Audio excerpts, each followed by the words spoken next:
बिस्मिल्लाहिर्रहमानिर्रहीम। अस्सलाम वालेकुम। आज मेरे भाई की शादी थी। मेरी भाभी इरम को हम भाई के कमरे में बिठाए। सब बहुत खुश थे। इरम भाभी भी बहुत प्यारी लग रही थी। मैंने भाई को रूम में भेजा और खुद अम्मी के पास चली गई। मैं अम्मी के पास बैठी थी कि मुझे भाई के कमरे से चीखने की आवाजें आने लगी। मैं और अम्मी परेशानी से उनके कमरे की तरफ भागे और दरवाजा खोला तो हमारी आंखें फट गई। इरम भाभी के सर से खून बह रहा था और पूरा कमरा बिखरा पड़ा था। अम्मी समझ गई ये सब अरमान ने किया है। हम दोनों माँ बेटी परेशानी से उसे देख रहे थे कि ये क्या हरकत की।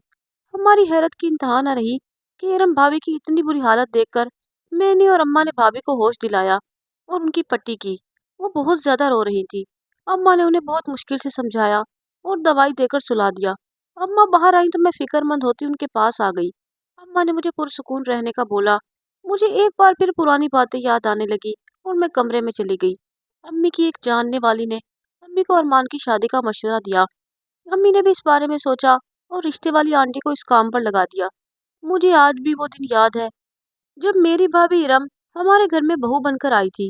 इरम भाभी बेहद खूबसूरत थी मगर दरमियाने तबके से ताल्लुक रखती थी।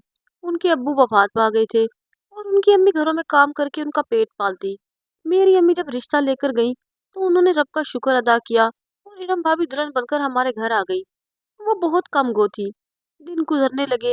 इरम भाभी ने घर के कामों में हाथ बटाना शुरू कर दिया।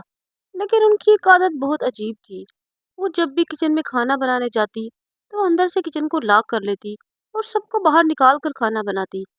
मुझे हैरत होती कि न जाने वो ऐसा क्यों करती हैं। इरम भाभी जब किचन में होती तो किचन से इंतहाई नागवार बदबू आती और सांस लेना भी मुहाल हो जाता। लेकिन हमारी आंखें तब खुली की खुली रह गई जब हम इरम भाभी के हाथ का खाना खाते। वो बेहद लजीज बना होता और हर चीज परफेक्ट थी। मेरी तो आंखें खुल गई। इस वाकये के बाद यही मामूल रहने लगा। भाभी जब भी किचन में जाती पूरे घर में बदबू फैलती। अम्मी इन बातों पर गौर न करती। उनकी सारी तवज्जो अरमान भाई की तरफ होती। अरमान भाई इरम भाभी के साथ बहुत बुरा रवैया रखते थे। कभी भी कोई चीज उठाकर फेंक देते। अम्मा बाकायदगी से अरमान भाई को उनकी दवाइयाँ देती। मैं और अम्मा ऐसे ही कमरे में बैठे हुए थे जब अरमान चला आया। अरमान ने अम्मा के पास बैठे मुझे भी धक्का दे दिया और वहां से भाग गया। मैं परेशानी के आलम में दरवाजे को तकती रह गई। ये सब आखिर क्या हो रहा था। अगली सुबह इरम भाभी ने कमरे से बाहर कदम रखा तो सामना अरमान से हुआ जो उसे ही घूर रहा था। वो बहुत खौफजदा हुई और भागने के अंदाज में वहां से निकली। मैं ये सब देखती तो अफसोस करती। बेचारी नई नवेली दुल्हन, उनका क्या हाल हो गया था। हीरम भाभी बहुत नेक औरत थी। हमेशा उनके लबों पर कोई न कोई विर्द रहता। उनकी शादी को 1 महीना हो गया था और इस 1 महीने में वो बहुत बदल गई थी। वो जरूरत से ज्यादा किसी से बात न करती। हर काम में सलीका शुआरी करती। अरमान की हर बात उनकी सर आंखों पर होती। लेकिन फिर भी न जाने क्या था कि अरमान भाभी से कभी खुश न होता।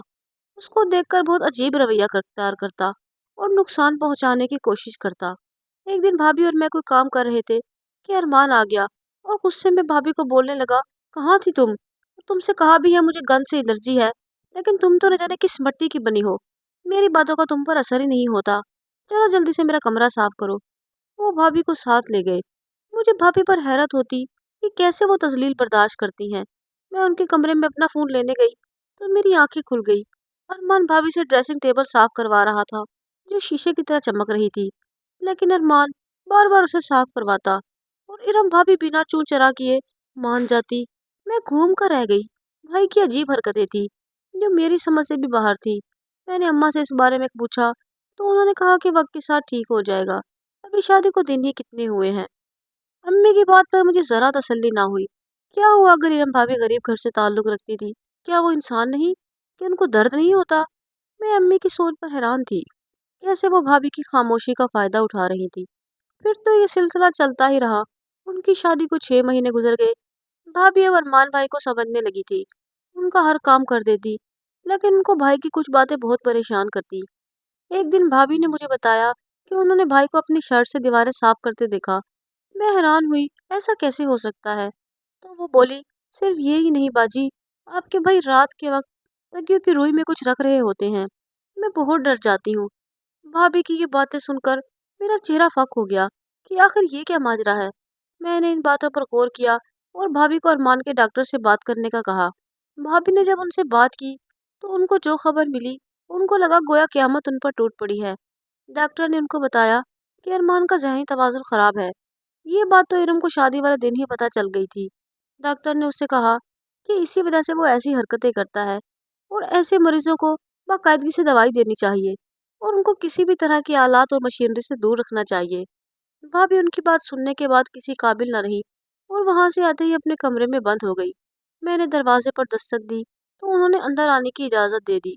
मैंने भाभी से कहा, आप परेशान ना हो, सब ठीक हो जाएगा। वो बोली कि मैं आप परेशान नहीं, मुझे अपने रब पर यकीन है।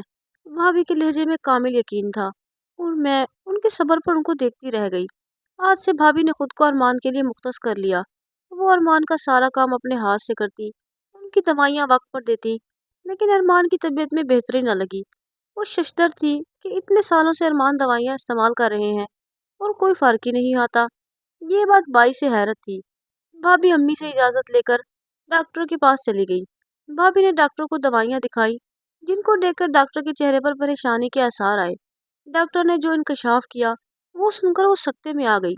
उन्होंने बताया कि जो दवाइयाँ अरमान को दी जा रही हैं, वो गलत दवाइयाँ हैं और इन दवाइयों से अरमान की सेहत कभी ठीक नहीं होगी। अरमान को गलत दवाइयाँ दी जा रही हैं। वो परेशान सी बैठी थी। कोई माँ अपने बेटे के साथ ऐसा कैसे कर सकती है? इरम को शक तो पहले ही था, लेकिन अब वो शक यकीन में बदल गया था। भाभी हॉस्पिटल से घर आई और खाना बनाने चली गई। जैसे ही वो किचन में गई, पूरे घर में अजीब सी बदबू फैल गई। कुछ देर के बाद भाभी बाहर आई और अपने कमरे से एक शापर लेकर वापस किचन की तरफ चली गई। मैं दिमाग पर जोर डालने लगी कि ये शापर तो वही है जो भाभी आते हुए लाई थी, और मुझे ये मालूम नहीं था कि उस शापर में क्या है। मैंने पूछा भी नहीं। भाभी खाना बनाकर आई तो मैं किचन में गई और वो शापर देखने लगी जो भाभी किचन में लाई थी, लेकिन पूरे किचन में वो शापर कहीं नहीं था। मैं गहरा सांस भरती बाहर आई और सोचने लगी, भाभी क्या छुपाती हैं हमसे। रात में अम्मी भाई के कमरे में दवाई देने जाती, वो भाई को अम्मी की दी हुई दवाइयाँ ना देती। वो बहुत एहतियात करने लगी। रात को अम्मी कमरे में दवाई देने गई तो वो भाभी ने ले ली और डॉक्टर की दी हुई दवाइयों से बदल दी। दिन ब दिन अरमान की हालत में सुधार आता गया और भाभी की मेहनत रंग लाई। अरमान ठीक हो गया, लेकिन भाभी ने उसे सारी हकीकत से आगाह किया और नाटक करने का यही सिलसिला चलता रहा। आज अम्मी ने अपने दोस्त की दावत रखी थी। भाभी खाना बनाने गई तो पूरे घर में बदबू फैल गई। जी मतली होने लगा। मैं किचन के पास आ खड़ी हुई और दरवाजे की डोर से झांकने की कोशिश की कि अंदर आखिर हो क्या रहा है, लेकिन मुझे कुछ दिखाई न दिया। 2 घंटे बाद भाभी खाना बनाकर आई और टेबल पर सर्व करने लगी। अम्मी ने और सबने जैसे ही पहला लुकमा लिया, सब भाभी के खाने की तारीफ करने लगे और भाभी खामोशी से मुस्कुराती रही। मैंने भाभी को साथ बिठाया और खाना खाने का बोला। उन्होंने इंतहाई नफासत से प्लेट में चावल निकाले और खाने लगी। जब उठी तो उनकी साइड टेबल पर चावल के चंद दाने मौजूद थे। भाभी ने वो दाने अपनी मुट्ठी में दबाए और वहां से चली गई। मैं तजस्सुस से उनको देखती रही कि वो इन चावलों के दानों को क्यों लेकर गई हैं। भाभी के बारे में मेरा तजस्सुस बढ़ता जा रहा था, लेकिन मैं ये जानना चाहती थी कि आखिर माजरा क्या है। क्यों भाभी किचन में जाती हैं तो बदबू आती है और सांस लेना भी मुहाल हो जाता है, और खाना इतना लजीज कि खाने वाला उंगलियां चाटता रह जाए।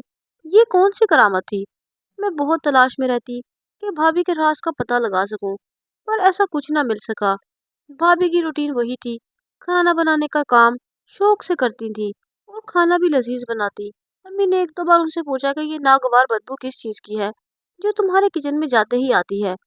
तो भाभी ने कहा, अम्मी ऐसा सिर्फ आपको महसूस हुआ है, वरना ऐसा कुछ भी नहीं, ये सब आपका वहम है। मुझे भाभी के झूठ बोलने पर गुस्सा आया। आखिर ऐसी क्या वजह थी जो वो छुपा रही थी। मैंने भी उनसे पूछने की कोशिश की, मगर उनका वही टका सा जवाब कि आपका वहम है। मैं भी खामोश हो गई, लेकिन ये बात दिमाग पर सवार रहती कि भाभी किचन में बंद क्यों रहती हैं। आखिर इसका राज क्या है। मैंने बहुत दिमाग लड़ाया, बहुत सोचा कि भाभी क्या करती हैं, लेकिन कोई भी सिरा मेरे हाथ न लगा। मेरी तबीयत पर उनके मनफी असरात होने लगे। मुझे बहुत कुछ खटकने लगा।